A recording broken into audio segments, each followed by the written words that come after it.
Hello, I'm Mary Ito, and welcome to the CRAM podcast. CRAM is an acronym for Communicating Research and More, which is what we try and do on this podcast. A lot of exciting research and groundbreaking ideas never reach the public, but they have the potential to change the way we think and act.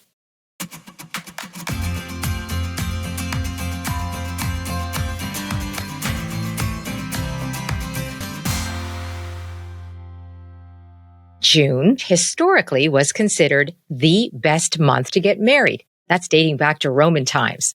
But when it comes to the popularity of marriage these days, people don't seem as interested in saying their I do's. According to Statistics Canada, there's been a steady decline in the rate of marriage for the last 50 years, since the 1970s. And that's been the case in many countries. But despite this decline, millions of people around the globe still get married or remarried every year. What's kept this ritual alive? And what forces have played a role in shaping marriage through time? We're going to speak to Elizabeth Abbott, a historian and senior research associate with Trinity College at the University of Toronto. She's also an award-winning author of a number of books, including A History of Marriage. Welcome, Elizabeth. Thank you, Mary. I want to, first of all, go back centuries and talk about why did people get married? I mean, what was the purpose of it? The purpose of marriage was to use your children to achieve an alliance or something, to achieve something for your family or your tribe or your clan. I'll just give you a list of things that were possible. For example, it could be to get a field that's adjacent to your field. If you have a child who is, you have a daughter, and there's a man in the farmer next door, and you would like to marry your daughter off to his son, because that way your fields will be adjacent. That will be beneficial. A business arrangement. It could be a diplomatic arrangement. It could be money. It could be to acquit a debt. You owe him money. And he says, well, I want your daughter. She's pretty. And I want her to marry my son. And you say, okay, that works. Your children it's not that you didn't love them or that you did love them. That wasn't what it was about. It was about their function in life was to assist the family in achieving something. So it was many, many, many reasons, but there was always a reason that had almost nothing to do with the actual individual getting married. To the point where there were even marriages where a marriage agreement would be made between parents, and which of the daughters, for example, was going to be married wasn't put in until the actual moment that they arrived at the wedding. So it was an arrangement between a daughter, and then he'd say, should it be Jane or should it be Sally? Okay, it's going to be Jane. And then at the last minute, it was Jane. That's how unimportant the individual was in a marriage in those days. I mean, it sounds practical, financial, economic, strategic. It sounds like all those things. All those things, yes. Yeah.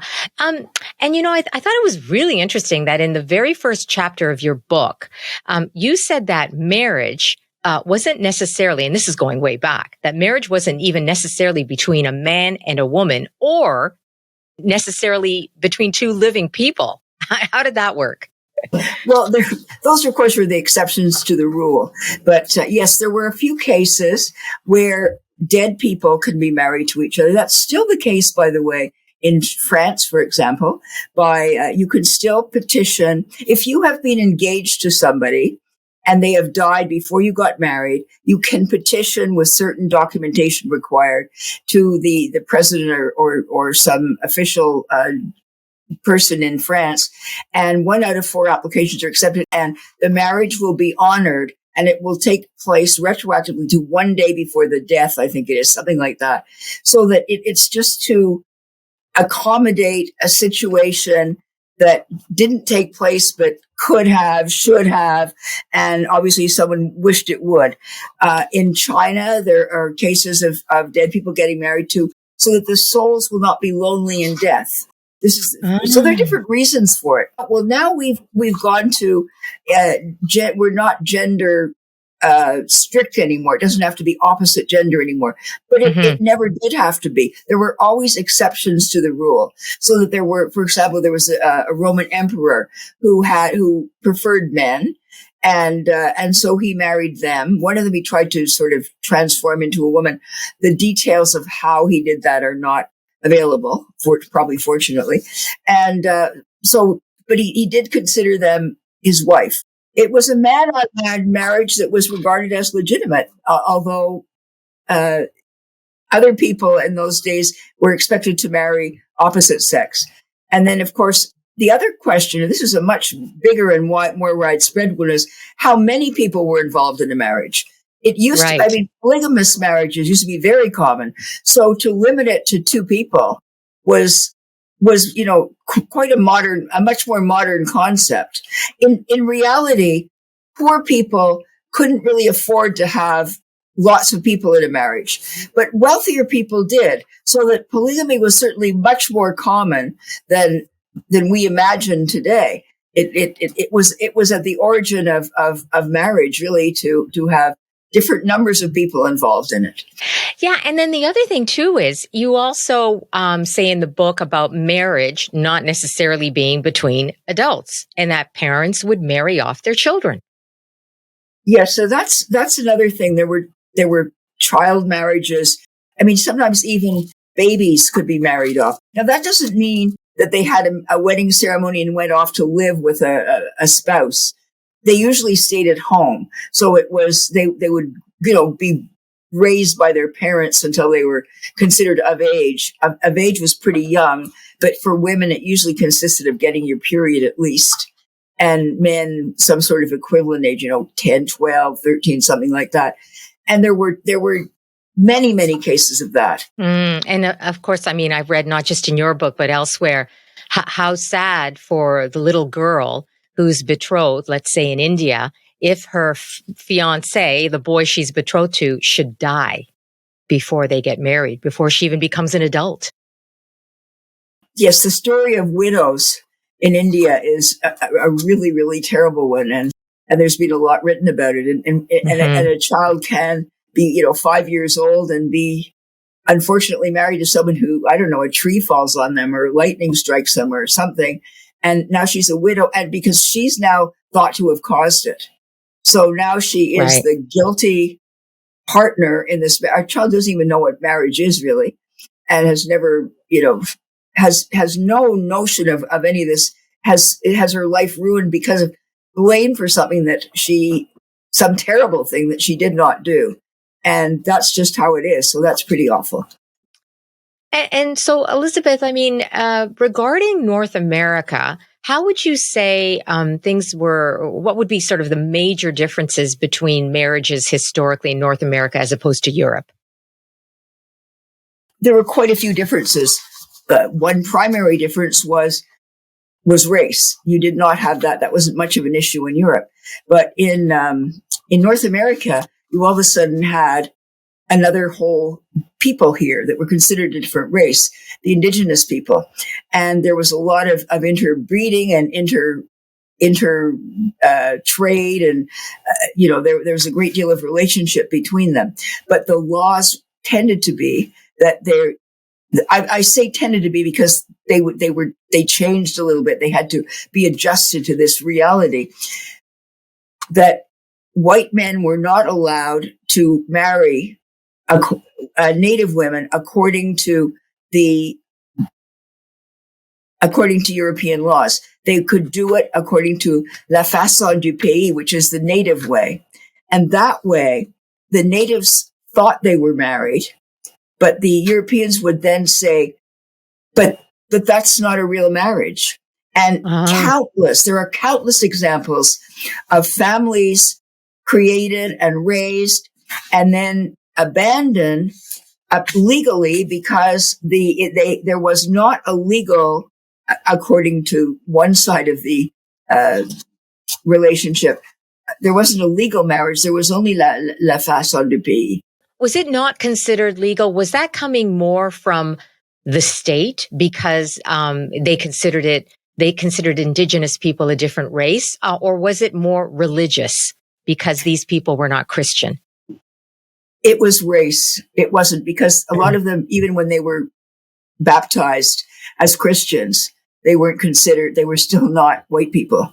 And so there were always some exceptions to rules, right? But in general, and that was definitely the rule. And there were many, probably thousands of women who married thinking they were married, and then they were not. And meaning that their children were not legal and they could not claim support. And that in many cases, some of them quite well-known cases, the man would then go home to Europe for a holiday or to see his family and arrive back with a white woman he'd married. And there was nothing that could be done about it. That isn't a one or two time scenario. That happened often. And then, earlier you were talking about how marriage was very much a public kind of proposition that involved many people, not just the family, but involved the state, the church. There were other factors. So how did marriage then move from that kind of public domain where consent was necessary from a number of people to becoming a private affair between two people? North America was quite different from Europe. So our ancestors, the colonists, if those were our ancestors, came over here, and they would, for example, they would want to get married. All sorts of things could happen. In some cases, if they were in cities and there were priests or ministers and there were administrators here, they could get married as they would have done had they been in the old country. But in many cases, that wasn't the case. There would not be a priest or a pastor to marry them. There would not be any sort of official way to get married. So what did they do? They believed that if they simply declared themselves to be married and they got someone to witness that they would be married. And they also thought that by creating, if they'd also had a baby, that really sealed the deal. Now, the problem with the state then coming in retroactively and saying, well, no, because the law, that you haven't observed the law, would have meant that they were bastardizing a bunch of children. And they didn't want to do that. And it was simply the colonists had found a solution, they thought, of sort of self-marriage to a problem that there wasn't any other solution to, other than not being married. And that wasn't acceptable. So that's how that happened. And also, they divorced themselves the same way, too. Oh, really? Yeah. Well, yes. I mean, the same logic. You can't stand the person, or it's not working out at all, or they're a hopeless alcoholic, or they've run off and they're living with Mary Jane or with, Billy Joe or something. You just have a sort of self-divorce. And it's very hard for the state, given the context. It was very hard for state officials to come in and say, no, that's wrong. How could they? They had nothing else to offer. Sounds very expedient to me. Well, it was very expedient, and it was also practiced in quite large numbers. So if you have a lot of people thinking it's fine and believing that it's legal, you have a lot of people doing it. You have a lot of children born legitimately, they think. If this is observed, if this is accepted, then it becomes acceptable. North America was, very improvised in so many ways. So that was one of the things that happened. Yeah, that was one of the things that happened. Is that also when love became more significant, that it was really love that was bringing these two people together? I mean, when did that happen? When did love become the primary thing? First of all, let me say, the self-marriage and the self-divorce were in parts of North America. In other parts, in the more urban parts, it would have been as you would expect. You would have to go through bans in the church, and your parents would have to, approve of this, give their consent, and you would get married and so on. So it wasn't, the things were happening parallel, whereas your cousin out in the countryside might be self-marrying and self-divorcing. But really, the whole thing about love isn't just about the notion of love evolving. It's really, really interesting, and it evolves with the notion of the rise of the couple, and that it's simultaneous with the rise of privacy, the notion of privacy in home, industrialization, equity, or let's not, maybe equity is a little too strong to use to apply to those earlier centuries, but the idea of equality or rights anyway, as they began to be demanded and in some cases obtained, all contributed to that. So and also I'll say, this is a blanket statement throughout history, very poor people probably could take love into account much more because they didn't have anything else. If you don't have a field to worry about or a military alliance or any money anyway, and you're not marrying anyone who has any of those things, what are you going to marry for? You're going to marry for someone you like, or who's a good cook, or who could chop down a lot of trees, or has, milk cows faster than somebody else. But love could also play a greater role. Plus, you will probably not have been separated from knowing those people as a child. You tend to be familiar with these people. So knowledge and some sort of affection was almost certainly more of a normal thing among very, very poor people, which would be a lot of people. Yeah. So then how did love then end up going into those other classes and becoming more important? Well, first of all, it started out that love was very important, but not between a man and a woman. Love was something that was regarded as too ephemeral, too conditional, and it was something that should be enjoyed between a man and his mistress. So the wife didn't, have any share of this. She was in another category. Mm-hmm. She had a lot of protections, and her children were legitimate and a mistress's word. But love, that wasn't part of it. That wasn't nice. It was considered actually very wrong. But then by the end of the 17th century and into the 18th century, the idea became prevalent that you should foster love after you became married, and that it was a good thing, a marriage in which people grew to love each other. And again, love was a sort of companionate, affectionate thing. It wasn't a soulmate and so on. People didn't necessarily live the way we imagine people to live. They didn't necessarily share bedrooms or beds, or they didn't confide everything. The emotional intimacy that people wanted was something that you got with your relatives and maybe with your friends. And so very slowly over time, some of this started going between husband and wife as opposed to other members of your family and so on.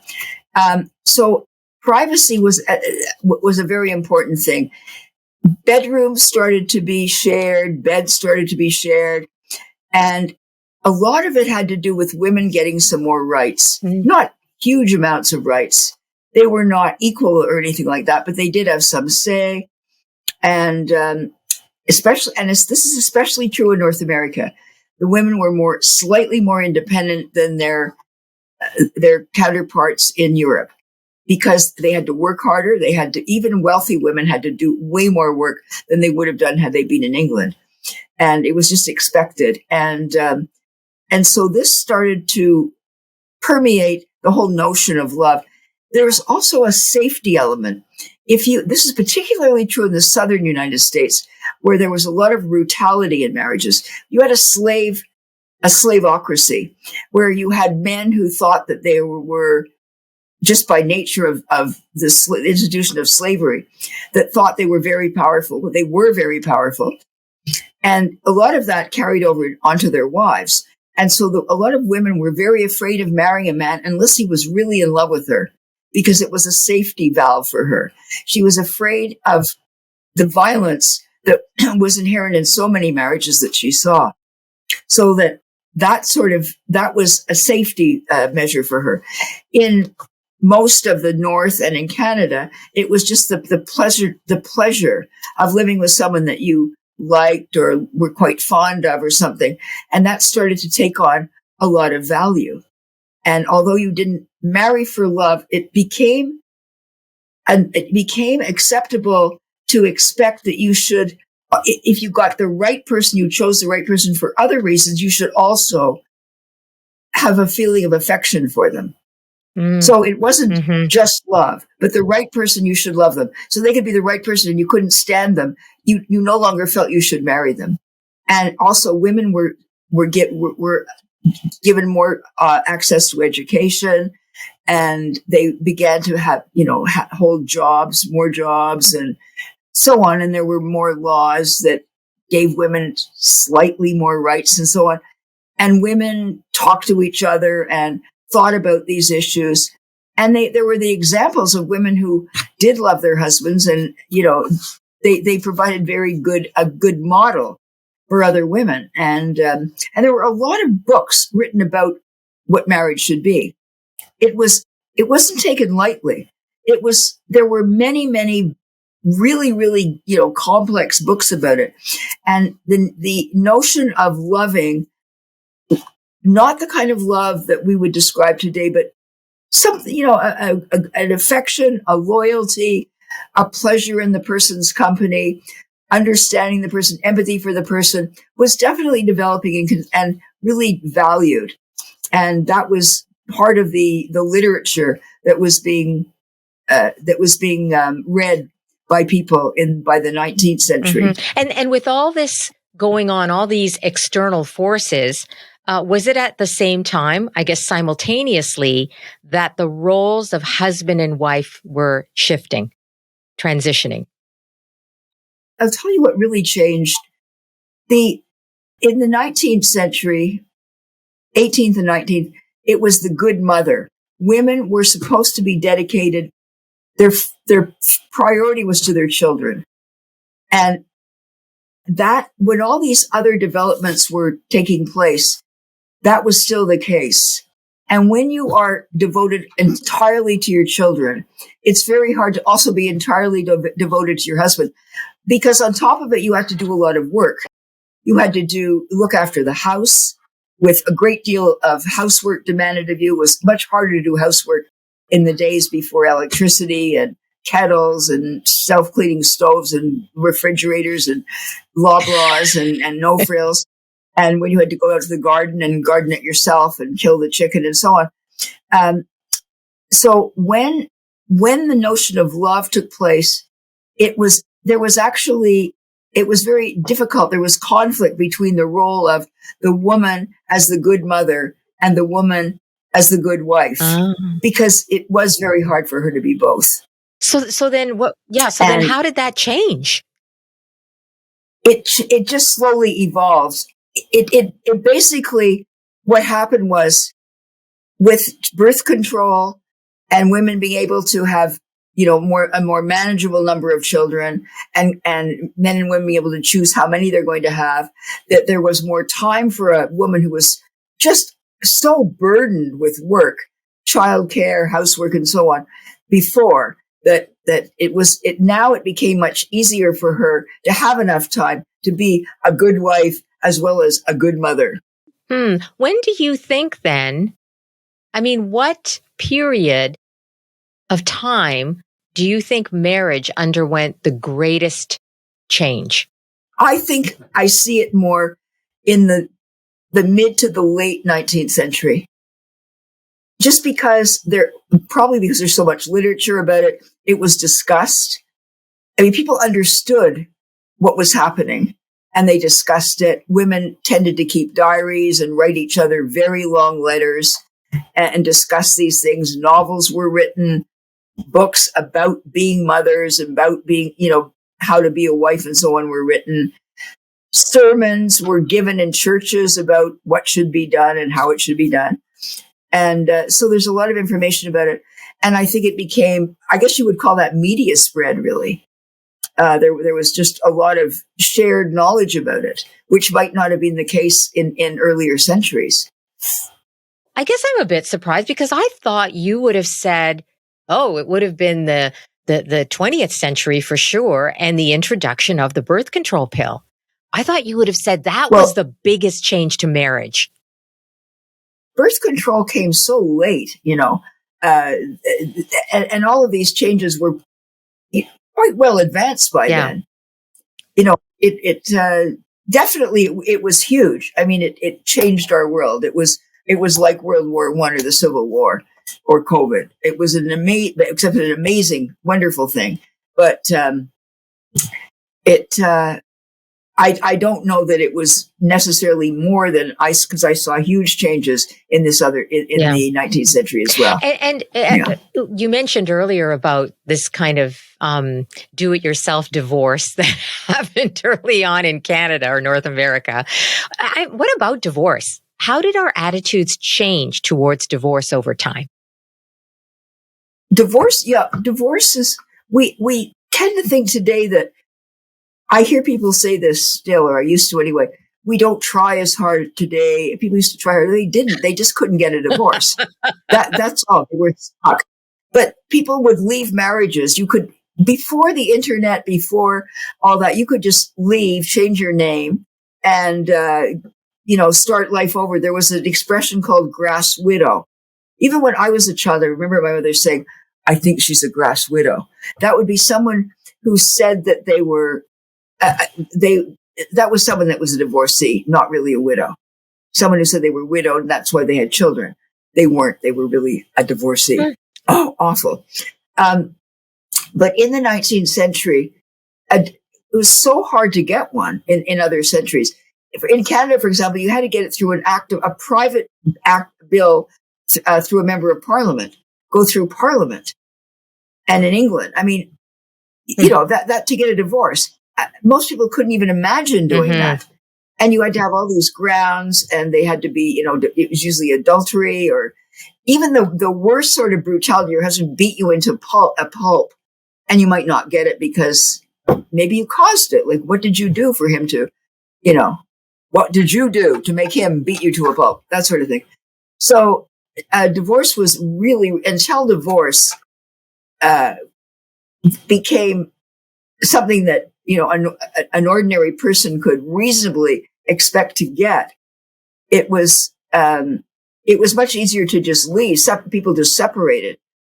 There was a lot of uncounted people who would have been divorced had it existed, and who lived like divorced people, or people who lived miserably and horribly in marriages because they couldn't get divorced. That's really interesting, because of course many people today are they bemoan the fact that our divorce rate is so high. And they say, my goodness, look at it. It's almost, what is it? 50% of marriages end in divorce. But it's not. Right. And you challenge that too. You challenge that statistic. I do challenge that. Well, the reason that we have that figure that it's 50% is simply how the statistics are created. That figure comes from saying, in this year, this number of people got married and this number of people got divorced. Therefore, the divorce rate is 50 or 51%. But in fact, how you're supposed to do it, if you wish it to be meaningful, that figure is supposed to inform us about what our chances are. If we want to know what the likelihood is of getting divorced, we don't take a meaningless figure like that. We should say, apparently what you're supposed to say is, you take how many people got married in a certain year, and then how many of those same people are still married 15 years later, 20 years later, and so on. And that will give you a figure that's looking much more like 30%. Well, I'll tell you why it seemed wrong to me, if that's the way it's figured out. Because if you said, let's say, for example, 100 people got married this year, okay, and 50 people got divorced. Well, the thing is, 100 people got married, but there are so many other people who have married before that and are still married. And so the 50 people who got divorced may be 50 out of let's say it's a village of like 1 million people. So why would that be a 50% divorce rate? To me, that doesn't make sense, because it's almost like apples and oranges. Like, you're not taking into account. Well, that's the whole problem with it. The other problem with it, and it's a lesser problem, but it's still a problem, is that a lot of people that are counted in that way are people that marry over and over and get divorced over and over, and they keep getting counted as if they're like one person, you know what I mean? A new person. And we should look at the statisticians who tell us that we should do it in this more complicated but sensible and logical way that gives us information that we could actually use that's valuable to us and not terrifying because not true. So you say it's closer to 30% then. That's what you're saying. It's closer to 30. Yeah, 30. Wow. And then, so of course we've mentioned that the marriage rate has been declining for about 5 decades. But that doesn't mean people aren't getting together, right? Because we see all kinds of different combinations of people living together. We have LGBTQ plus, we have polyamory, we have communal situations. So I want to know what you think of that, specifically though, with relation to marriage, that people are not getting married, legally as much as they did before. I mean, what does that mean about the future of marriage then? We still get together, but we maybe don't get married. Well, I think that, first of all, in Canada, those figures are skewed by the fact that most of the extreme change in how many people get married and how many live common law is from Quebec. And Quebec is a special case because after the Quiet Revolution, I'm a Quebecer too, so I'm very interested in this. After after Duplessis died in 1959, that was sort of the end of the old regime in Quebec, and you started having you had the Quiet Revolution, and a lot of it involved a reaction against the profound grip that the church had on things, and there was basically a big, almost a rebellion against it, and marriage, being in the province of the church in Quebec, plunged. And that's why in Quebec, almost a large minority live common law and they don't get married. I have a nephew who only got married after 3 children. It's in Quebec. This is just a cultural thing. It doesn't make the relationship less or less committed. And the laws now protect the members, the partners in that relationship, so that really, from their point of view, it means nothing. It doesn't mean anything to them that they're not married. They still have as much respect and as much passion about their relationship and so on as they would have done if they'd gone through a wedding ceremony.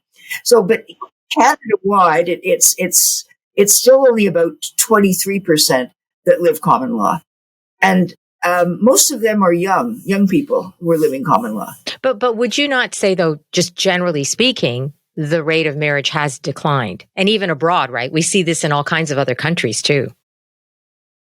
I have, but I think that so is the definition of marriage.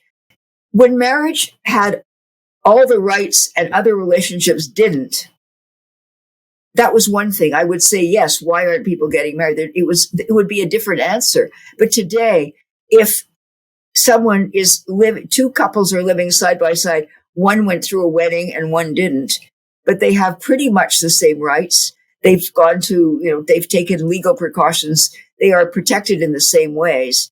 They can be each other's beneficiaries and so on and so forth in the law. Their children are legitimate. Nobody will say, oh, that's a bastard. That concept doesn't even exist anymore. No child is a bastard in our law now. I don't see that common law is in any way a bad reflection. It's a bad reflection on going into common law reflects badly on the nature of marriage. It's just that some people prefer having weddings. Really, that's what it's coming down to. I think. So what do you think then? If you look into the future, what do you think is going to happen to marriage, official marriage? I think that a lot of people will continue liking having weddings, and I think that there'll be a lot of people making different choices. There'll be a lot of people in common law, and there'll be a lot of people not in wedding generated marriages, and but the difference between them is becoming infinitesimal. It isn't quite there yet, but it's becoming that way. And it's the cultural thing. It's not shameful anymore. That's huge. Yeah.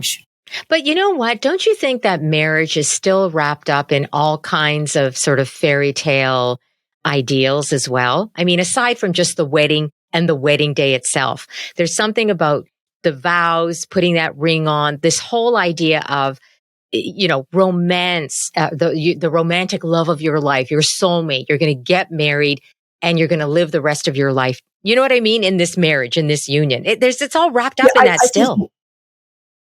I think a lot of people are, and that's why marriage won't die. And then the other thing is 1.5%, according to Statistics Canada, of marriages of relationships, I think of marriages in Canada are not of opposite sex. They're same sex or transgendered. They're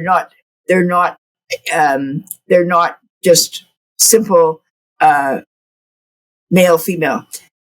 And what that means is that by opening up our worlds and our brains and our understanding to people of different orientations and so on, and saying, yes, why can't you get married? You can, and allowing them to get married. And now they are shoring up this very institution. Many of them are getting married. They couldn't have otherwise. So the more people who are made comfortable in their skin by a society which becomes welcoming and not oppressive and punitive and so on, the more marriage will, have that additional element of a constituency entering it that it wouldn't have had before. So I don't think it's going to die out.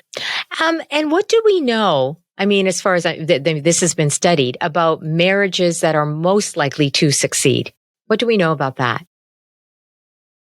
We know that they heavily tend to be with older people. By older, I mean, they're not the 18-year-olds who get married after high school. Mm. They tend to be people who are more mature, have more education, better jobs, more experience, know what they want, have thought it through, which makes sense. It's maturity. It's having agency. It's having more control over your life, and hopefully not believing too much in fairy tales anymore, Mary. And what about the people, for those people who do want to marry? I mean, as far as what they're looking for, what is that today? Do we know what is paramount for them? A lot of them are looking for a best friend. They're looking for a soulmate. They're looking for a parent for the children they want to have. And I think I'm a big advocate of marriage to raise children in. I think that common law can do the job too, but I think that, a 2-parent family to raise children is wonderful. It's the best one. And this is a very common goal. Shared resources, security, good things, sensible things. And I think that those marriages have a very good chance of surviving. I think that not somebody who's very wildly exciting on the one weekend you went out with them, or that, is you're very sad because they had a terrible background and you think you can change them or help them. Those are not good reasons. Oh, well, we could get into sort of romance and infatuation. That's a whole other, and passion. That's a whole other interview, I guess. But it sounds to me as if you are very much in favor of marriage still. Yes, absolutely. But I don't care whether it's a wedding marriage or an unwedding marriage. Mm. I just don't see that matters anymore. Only because the stamp of approval has been put on common law marriage. So it has elements that are, admirable, and I can understand why. It's not a lesser thing. It's not, it's a different thing. It's not lesser. It's just slightly different, and it can accomplish many of the same things as marriage can. And so I think that both of them are very valuable. And I think it's wonderful that people can get together in relationships that can endure and that can raise children together and that can provide stability and share resources and all the things that we want and join families. Mm. Well, this is a fascinating topic, and so is your book, Elizabeth. I mean, you wrote it now. It's, I guess, over a decade ago, but it's still so relevant. Well, yes, a history of marriage always will be. Thanks so much for joining us. You're most welcome.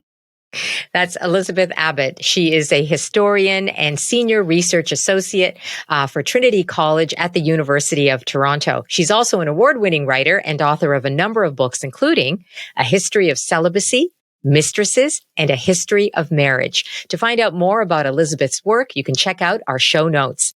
That's it for this edition of the Cram Podcast. We hope you enjoyed it. Our thanks to the Temperty Foundation for their generous support. Thank you for joining us, and see you next time.